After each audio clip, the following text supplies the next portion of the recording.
Good morning to all the good people in South Florida. My name is Omar Gutierrez. I'm a general contractor, and here we are at the Mercy Hospital job where we're doing the framing and the sheetrock for a client of mine. And I just thought I'd come on here and show you a kind of crash course on what it takes to do the framing. The first part of framing is your bottom track. This is a 20 gauge bottom track, which is standard for all commercial and medical uses. This gets put all alongside the floor of the partitions.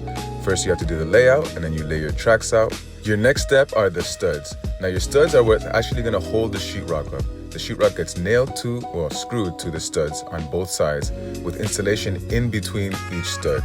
And each stud needs to be 16 inches on center. That means that the middle of each stud is 16 inches away from the middle of the next stud, so far and so forth. And then we have their top track, which is basically just an upside down bottom track that seals the top of the partition.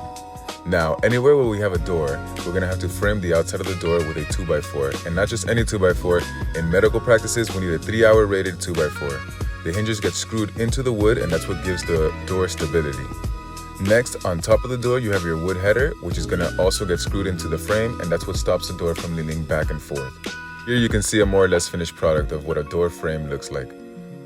The next thing I wanted to show you guys is this detail right here, which is where my framing meets my exterior windows. And so what we have to do here is separate 10 inches from the window, do some bracing, and this is more or less what it looks like with a rough finish.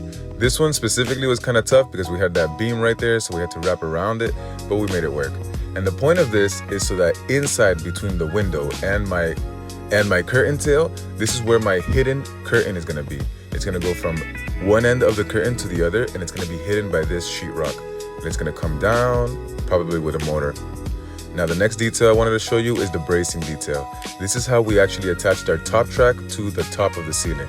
It's gonna be 16 inches on center, and this is a little example of it. Mind you, this is only half of it. I need the other half to go on the right side, but that's what we're doing today. We're gonna be bracing the rest of the office space.